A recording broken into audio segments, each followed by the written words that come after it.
Welcome to r/Maliciouscompliance, where OP pukes all over his boss. Our next Reddit post is from Anyad. So I used to work as a waiter, and anyone who was or is a waiter knows that when you call in ill, they never believe you. They always think that you're pulling a sickie. Anyways, one day I was throwing up loads throughout the night, so I had to call in sick at 10 a.m. that morning. 10 a.m. comes and I'm feeling awful, so I call up and my manager answers. He starts calling me a liar, saying that I'm screwing him over, questioning me about what I ate, and then when I said that I hadn't eaten any chicken, he said that I must be lying because why else would I be sick? Anyways, long story short, he threatens to make my job hell if I don't come in, so screw it, I went in. We were hosting a big table event, and my manager and I were out front presenting the food to the table. It was a fancy restaurant. I had to leave halfway through because I fell ill, and my manager, when he got back, forced me to go see him in the office. I said that I needed to stay by the toilet, but he said no, I had to come, so F it, I went. He sits me down and starts lecturing me.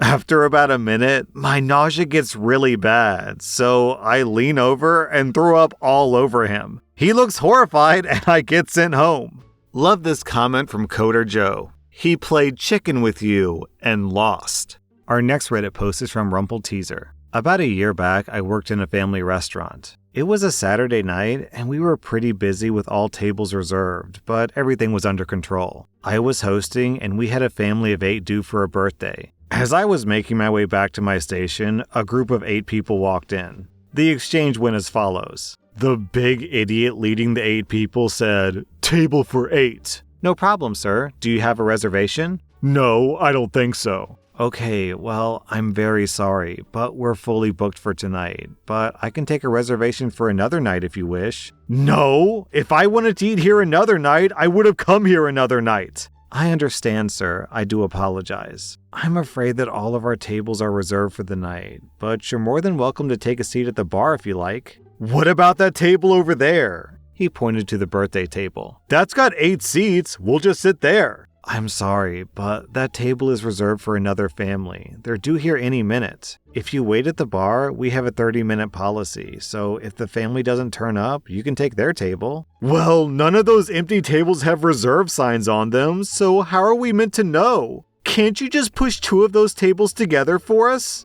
The big idiot then spots my manager walking past and grabs her arm to speak to her. "Excuse me, there's a table over there that we'd like to sit at, but this girl here won't let us sit there. We traveled half an hour to get here, and I am not happy. They don't have any signs on there that say reserved, so I don't understand." My manager, without missing a single beat, says, "I'm sorry about that, sir. Please wait a second while I sort this out. It won't be long." The big idiot is looking pretty pleased with himself at this point. He puffs out his chest and gives me the smuggest look that he's probably given anyone. Until he spots my manager walking out with the little reserve signs in her hand. She walks over to my station, checks the reservations, walks over to each empty table and places a reserve sign on each one. Then walks back over to the station. "I'm sorry our system confused you, sir. I've now rectified it. I see that we have a free table tomorrow evening at the same time if you'd like to come back then." The big idiot had a hilarious expression on his face and said that he would sit at the bar and wait to see if the table cancels. Then, as they walk away, the birthday table of 8 walks in. The big idiot huffs and beckons his family to leave, at which point my manager calls over. "If you'd like that table for tomorrow, please give us a call. Have a nice evening." Oh, sweet, sweet karma. Our next Reddit post is from Miss Siege. Several years ago, in the wake of separating from my husband, I applied for temporary assistance for needy families, which provides $300 a month for a certain number of months to those who qualify. I was also applying for SNAP benefits, WIC, and childcare assistance, which has a 6-month waiting list. My now ex-husband was a real piece of work. He went to prison almost immediately after I left. We have 3 kids together, ages 6, 4, and 2. I was a stay-at-home mom until this point. When I applied to the assistance programs in my area, these assistance programs required that I go to the workforce center and apply for jobs there. They made me an appointment, and I went in with my 3 kids, filed some paperwork, and they asked me to come in the next day for like 3 hours to do some aptitude tests on the computer. I said, 3 hours? Tomorrow? I won't be able to get a babysitter on such short notice. They said, well, figure it out, because you can't get assistance without doing this. I said, okay. The next day, I show up on time with my 3 kids. I sign in and sit in the waiting area. A lady comes in from another part of the building to get me. She calls my name, I raise my hand, and start to gather my kids to proceed with her. She takes one look at us and says, you can't have your kids here. You have to sit here and take these tests. I said, I told you that I don't have a sitter, but they said, oh well, you have to come in here, so I'm here. Okay, no, come with me. We're getting you childcare assistance right now. Do you have a facility in mind with open spots? I think so, but I'll need to call and verify that. Do that right now while I start your paperwork. So I called the daycare, verified the spots, and they offered me a job in the infant room. The lady had me come back the next day after I dropped the kids off at daycare to do the testing, even though I'd already gotten a job. Also, she accelerated my applications for assistance. That woman was a godsend during a very trying time in my life. Our next Reddit post is from Eat a Peach. I live in a very quiet suburban neighborhood with lots of active neighbors. Joggers, bikers, dog walkers, baby strollers, kids playing ball in the streets, etc. The speed limit is 25 miles per hour, but when I see lots of foot traffic on the sidewalks, I bring it down to 15 miles per hour, or even 10 miles per hour if I see a big group of kids playing in the street. There's this sweet group of kids who play basketball in the middle of the street 8 doors down from my home. When they see cars approaching, they move to the curb and wait for the cars to pass before resuming their game. One day I was driving home from work and I saw the kids out playing, and their mother was on the front lawn talking with another adult. I slowed down to 10 miles per hour and went to the complete opposite side of the street as I crept by. A little while later, she knocked on my door and complained about how fast I was driving and that I could have harmed her precious children. I said, the speed limit is 25 miles per hour and I was going 10 miles per hour. How much slower do you want me to go? She said, I don't care. Just slow down or else I'm gonna call the police. I have a doorbell camera so I can see you every time you drive by. Okay, crazy lady, whatever you say. The next day, her kids were outside playing in the street again. I slowly approached, came to a full stop, and then I took my foot off the brakes and let the car crawl ahead at 1 mile per hour. The kids stared at me all confused as it took an entire minute to pass through their makeshift basketball court. I continued to do this a few more times until one day the mother came and knocked on my car window as I was crawling by. I lowered my window and asked if there was a problem. She said, why are you going so slow? Are you stalking my children? I said, no, of course not. You demanded that I slow down, so I am. Then I rolled up my window and went on my way. She comes banging on my front door again and says, don't get smart with me. Now you're going too slow. I said, are you saying that going 10 miles per hour is okay now? Because if you don't like it, you can call the cops. She huffed, crossed her arms, and stomped off my porch. The top comment from Frosty is, tell her not to walk so fast across your yard. Our next Reddit post is from Inji Banji. My ex and I have been at odds for a couple of years now about the custody of our kid. My ex-girlfriend has repeatedly lied to the court, made fake reports to the cops, filed for restraining orders, the whole 9 yards. None of this has worked. I've been battling it by being consistent and defending myself. One of her tactics has been to set her lawyer on me to demand every single penny I make for every little thing. I started a new job back in January, which came with a nice pay raise. I told my ex about this, and she did nothing. She would have received the increased child support payment following the next tax return anyway, so it wasn't worth bothering over. However, in the most recent conflict we had, her lawyer picked up on my change in circumstances and demanded that I adjust the child support payable with immediate effect, as opposed to the end of the tax year. I am not legally obligated to do this. However, I comply. Like I said, I'm happy to pay child support if it'll reduce conflict. Now, here's the kicker. I've just received my annual pay raise, 2.1%. Given my ex's stance that I absolutely must inform her of any of my change in circumstances, I sent these details over to her. However, this equates to a roughly $2 a month difference in child support. What this has done, however, has cost her about an hour's worth of time with her lawyer to calculate the difference at roughly $300 an hour.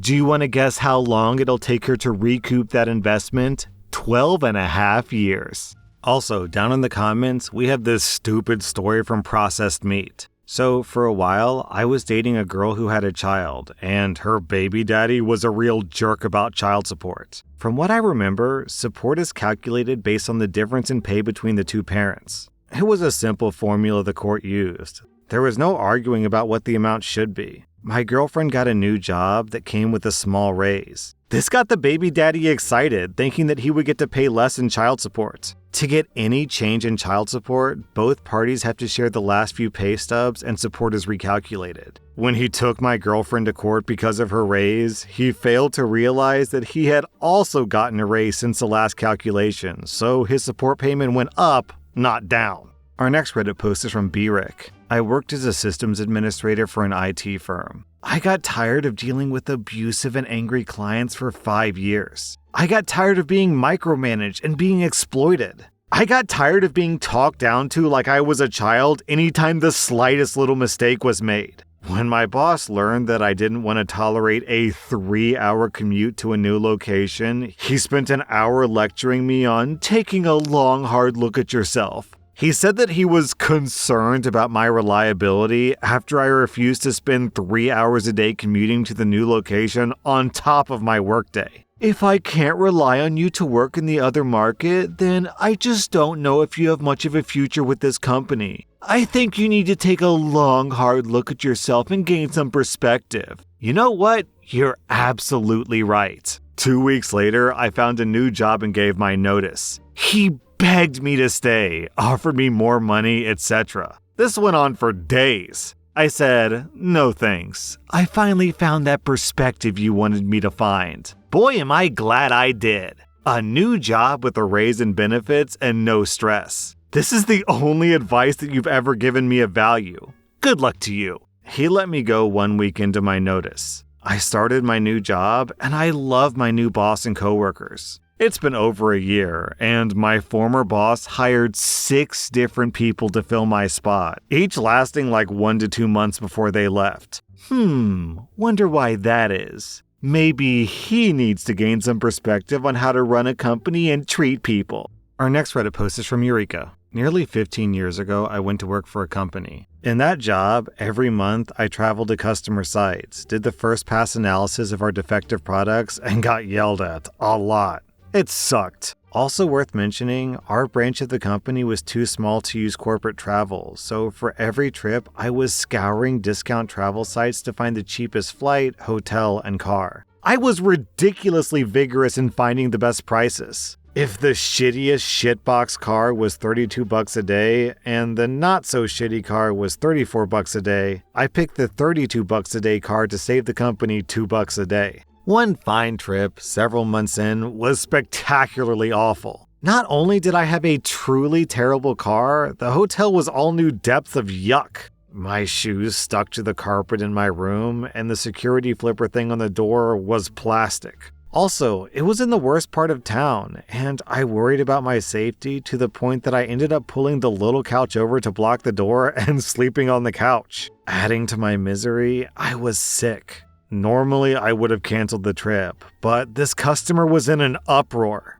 I made this trek every month, and once during every trip, I would eat at the local Outback Steakhouse. It was a known quantity. The people who worked there were great, and it helped me have that connection. On this particular trip, I made my way to the Outback for dinner, and I was clearly sick and miserable. The people at Outback Steakhouse took care of me. They sat me next to the fireplace, brought me tea, and the kitchen made me chicken noodle soup even though it wasn't on the menu. I nearly cried, I was so grateful. My bill for dinner was less than $10, so I gave them $20. Yeah, it was more than 100% tip, but their kindness kept me going. I got home, did my expense report, and turned it in. My director called me into his office and screamed at me about how the corporate policy was 10% tip and it should never exceed 15%, and what was wrong with me for paying them so much. Keep in mind that the total bill was $20. Well, that conversation broke me. It shattered my loyalty to the company's bottom line.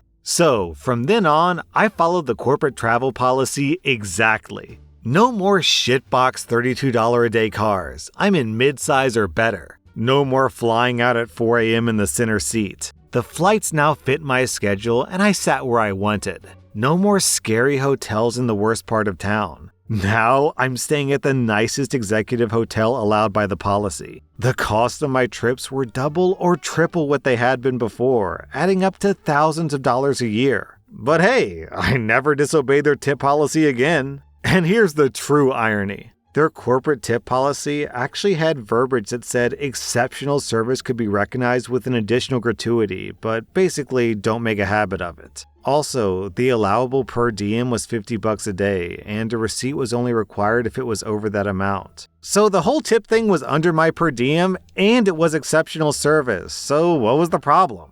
That was r/Maliciouscompliance, and if you like this content, check out my podcast where I publish the exact same episodes. Also, hit that subscribe button because I put out new Reddit videos every single day.